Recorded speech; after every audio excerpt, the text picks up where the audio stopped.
Ashley joined my program in the month of December just before the Christmas. She said, I will do it after the Christmas. And I said to her this thing, one is greater than zero. If you can give 20 minutes, we can build the momentum. She said, okay, let's try. And I want to share it.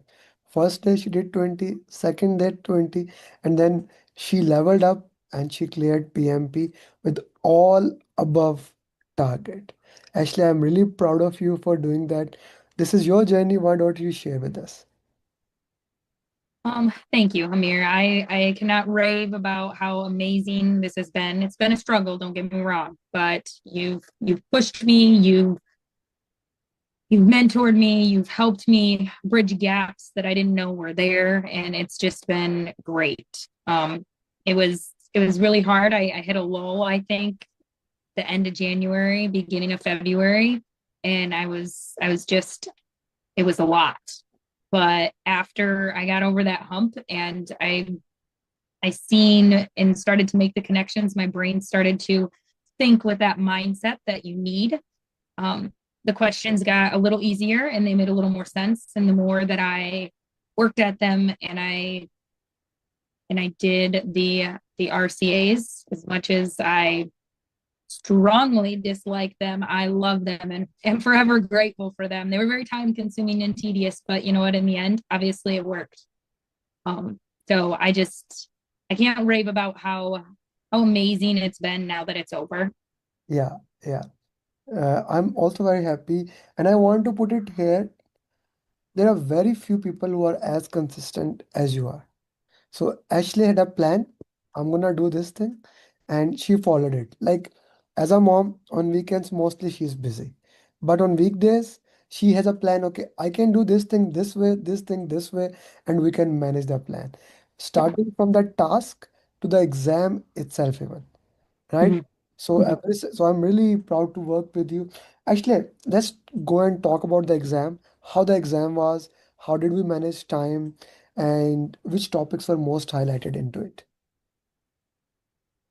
So I watched the 20-minute video before the day of exam that you kind of talked about the breakdown and time management, what happens if you run out of time or you're getting close to running out of time. And so I made myself a little cheat sheet that I basically kept by my out just outside my office, and at each break I kind of reviewed that, where I should be. I looked at the clock when I went in my break, wrote that time down, reconfigured, the 75 minutes for the second piece and the third piece, just so I could kind of gauge mindfully where I'm at.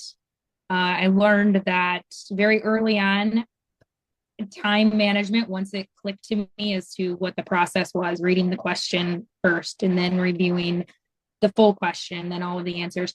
As long as I did that in that order, in that process, time really wasn't hard for me to manage after that. It was just making sure that I was following those steps, which was great. I didn't have to, I didn't get to a point where I ever ran out of time, which was nice. As far as remembering what it was like and how I felt, it's all a blur. It was a lot. I used the breathing strategy. That was huge. I did that when before I sat down, before I got up to use my 10-minute break, walked around, did some stretches. So just kind of keeping my mind clear or trying to clear my mind during those 10 minutes, I think was very helpful. It helped kind of boot my okay, we're gonna go at it again for the next 60 questions. So those helped a lot. As far as what was specifically on the test, there really was not any I didn't have to use my calculator at all. There was no calculations to be done there. That was one area that I knew very little about. Like I could have utilized more work in those formulas. I knew some of them, but the bigger ones were were something that I knew I needed to study more. So I was very thankful that there was none of those. But there was a lot of situational questions, which is what we cover on all of our mocks, is more of situational and not as much of vocab words and understanding what this actually means. It's more along the lines of the servant leadership. And that was one thing that kind of stuck with me too, was if I didn't know the answer, I would be like, what does a servant leader do? And that would be how I would structure my answer or come to the conclusion of my answer. Hmm. Hmm. Hmm. Okay. So those breaks were useful, and the plan was good to give exam at home. Was it a good plan? Instead of Yeah. going in the center, we sit at the home and give the exam in the comfortable. How did you like the plan? The same time when we do the mocks, we should give the exam. Yes, I thought that was really good. I do think that that is a good trait to kind of gather. I know that my brain's more active in the morning, so I know if I can do stuff in the morning, I'm more productive, and that's just with everyday life. I'm just more productive in the morning than I am in the afternoons and evenings. So I knew if I would have waited until afternoon or later, it I think I would have struggled a little bit more than I did. Um, but yeah, having it at home was nice for the comfortability. I do struggle with not being able, or I did struggle with not being able to read the questions aloud. I personally also like to play with my hair a lot. So that was just one thing that, you know, Ah. kind of had to set down here. And that was my calming mechanism. So it couldn't be seen in front of the computer screen, which was nice. I guess kind of worked out in my favor. But I did worry about that as well. Like, how would I manage that? So I did find my workaround there. But other than that, I don't know as if a testing area would have been right for me just because of being around a bunch of other people or in an unusual environment sometimes isn't the most calming.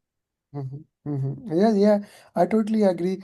Like, if your internet is good, like giving the exam at the same location is always best for you, especially in the States and in Canada. You do not have a much internet problem unless there's a storm like I am having.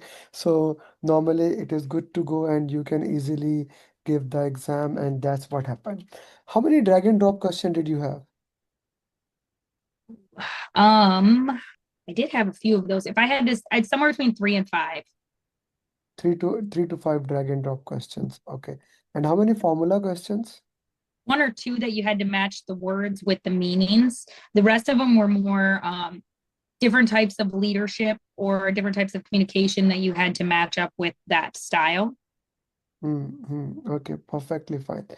So we for last 1 week we were working more on one topic when we did Monte Carlo analysis for your scores. Agile was out of the way. And we then did some more mocks on Agile, right? So how exam was on Agile? Was the Agile important in the exam or not much? Yeah, I think so. I think it was pretty prominent. I know that there really wasn't tons of risk questions, which surprised me. There was some, but I would have expected to see more in the long along the lines of risk. Um, Communication was one that there was a lot more of as well than I would originally have thought.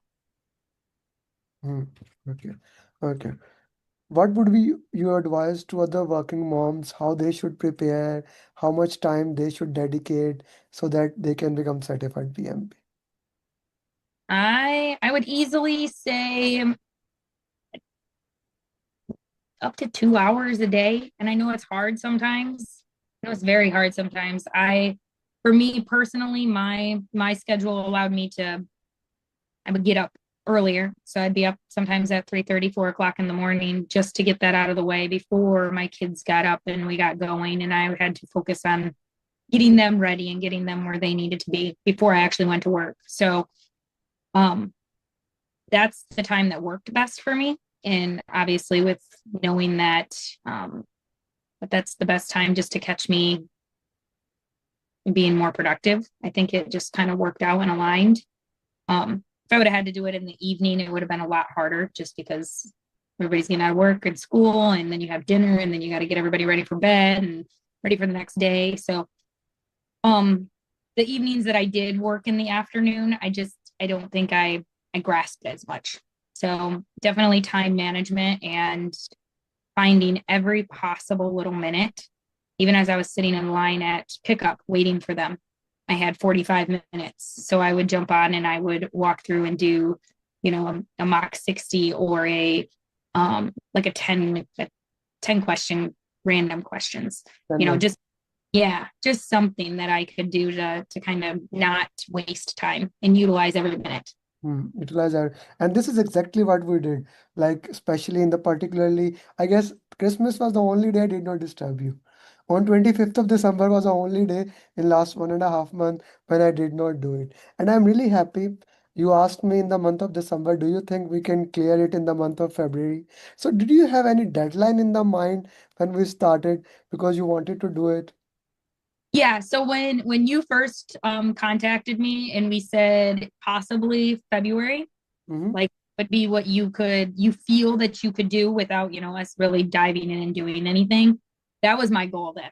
Like, okay, if you're telling me that it's the end of December and we could do it, and I'm gonna even say mid-February, that's gonna be what I'm gonna dedicate the next 2 months to doing whatever I can to make that work because it's only 2 months. Yeah, yeah.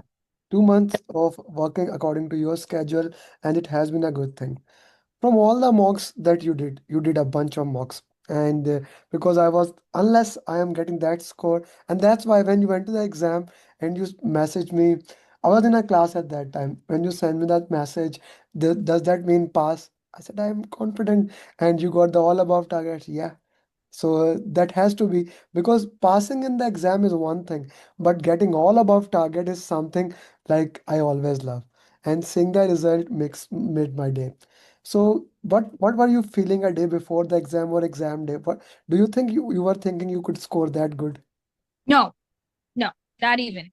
I thought for sure I would at least get at target, but never did I ever think, especially in agile, knowing that I struggled there, that was my weakest area going in. I never thought that I would ever get above target on all three. Mm. And that is something amazing and that happened. From all the mocks that you did, which mock was most important for exam? One, which mocks you felt were the hardest when you were studying? Well, definitely my People 5 one was the hardest, but again, I think had a lot to do. It was less situational questions and more of like, what does this mean, or what is this in line with? So that had more of like the less of situational questions, I guess. Not what would you do in this situation, but what does this mean type deal. So I struggled with that because they were just words or things that we maybe didn't cover in the um the YouTube videos. So I had to go back and look them up myself and, walk through the exam and actually learn what they meant. So that helped a lot. But I wouldn't say any of them were easy, Amir. I wouldn't. That's a good one. That's a good answer. I like your answer. That's a good answer that none of them are easy. They were brain fire.